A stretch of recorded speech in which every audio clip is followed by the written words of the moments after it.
नमस्कार दोस्तों, आप सभी का आपके अपने चैनल कविता कौशिक रियल वॉइस में हार्दिक स्वागत है। अभिनंदन। आज मैं आपको भगवान शिव और माता पार्वती की एक बहुत ही सुंदर कहानी सुनाने जा रही हूँ।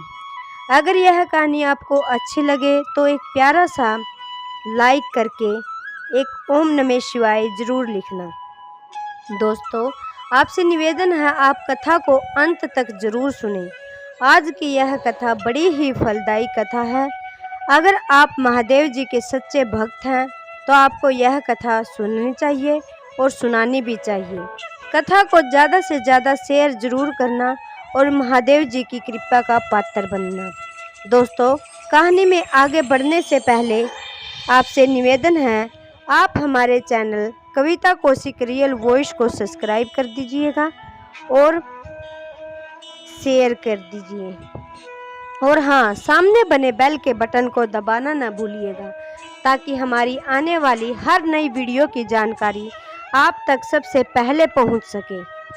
तो दोस्तों, शुरू करते हैं। माता पार्वती और भगवान शिव महलों में क्यों नहीं रहते, इसके पीछे का रहस्य। एक बार माता पार्वती भगवान शिव भोलेनाथ के साथ कैलाश पर्वत पर बैठी थी। तभी उनके मन में विचार आया कि सारे देवता सुंदर सुंदर महलों में रहते हैं, जबकि मेरे पति तो देव के भी देव महादेव हैं। फिर भी मैं इस कैलाश पर ही रहती हूँ।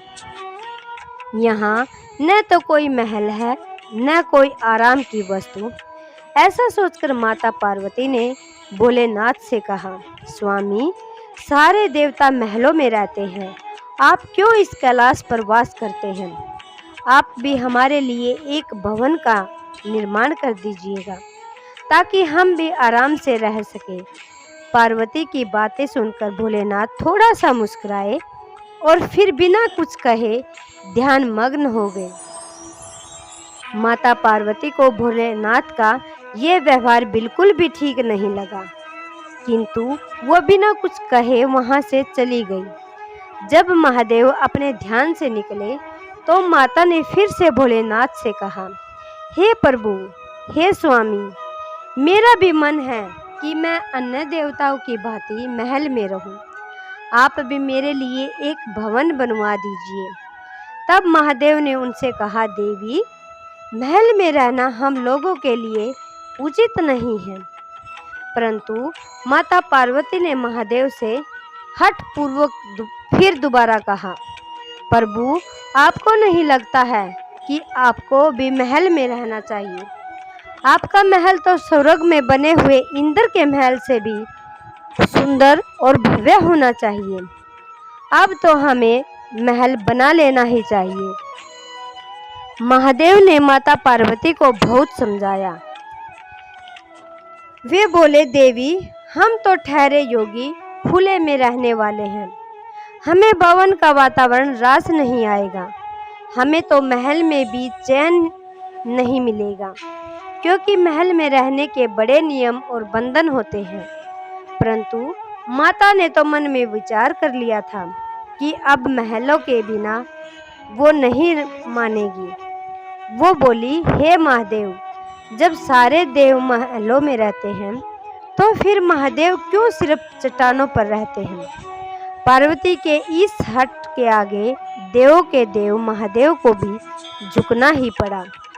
तब उन्होंने इस कार्य के लिए स्वर्ग से विश्वकर्मा जी को बुलवाया और उन्हें ऐसा महल बनाने को कहा जो तीनों लोकों में किसी का न हो।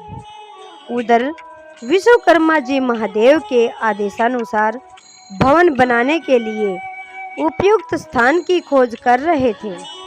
स्थान की खोज करते हुए उन्हें एक ऐसा स्थान दिखाई दिया जो चारों ओर से पानी से घिरा हुआ था और बीच में 3 सुंदर पहाड़ थे।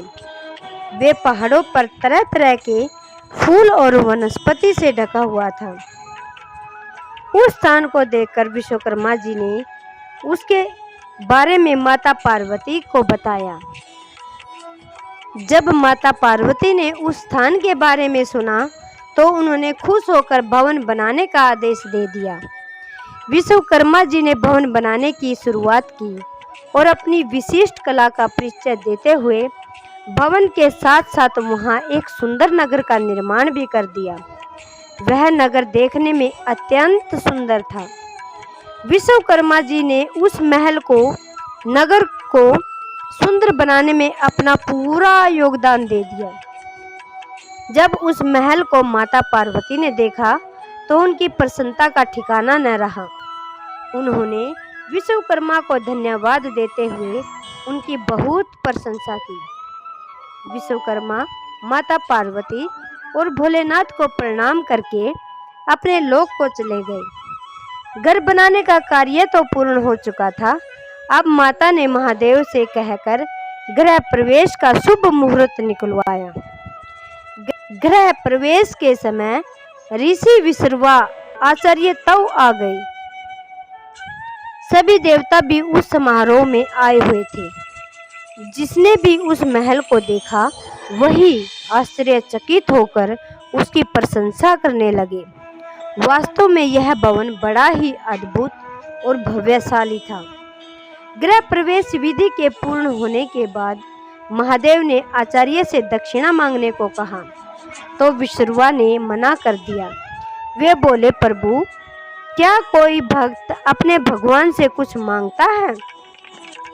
ऐसा करके तो मैं पाप का भागी बन जाऊंगा। मुझे कोई दक्षिणा नहीं चाहिए।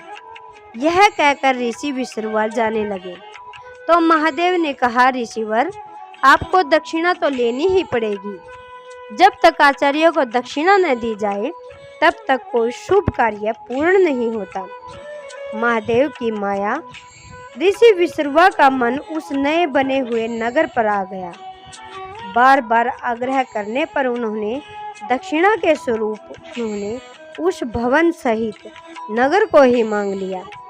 ब्राह्मण को दक्षिणा के रूप में उसकी मुंह मांगी वस्तु दी जाती है, इसलिए महादेव ने उस लंका को ऋषि विश्रवा को दान कर दिया। महादेव के द्वारा अपने भवन को दान कर देने से माता पार्वती क्रोध से भर उठी।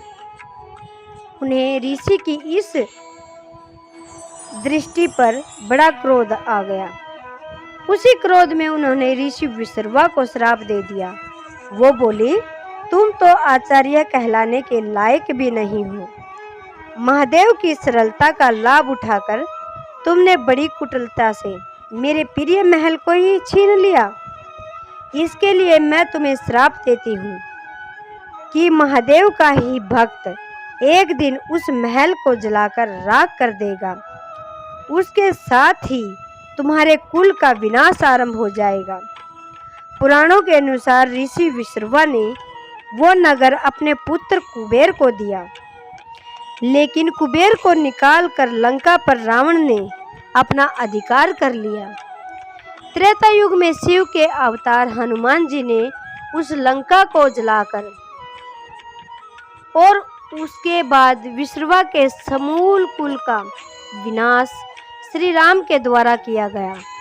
उस कुल में एकमात्र विभीषण ही श्री राम की शरण में होने के कारण बच पाए। आज की इस कथा में बस इतना ही। कल फिर लेकर आएंगे एक ऐसी ही भक्तिमय वीडियो कहानी। तब तक के लिए नमस्कार और आप अपना ख्याल रखना, मस्त रहना, स्वस्थ रहना। ओम नमः शिवाय।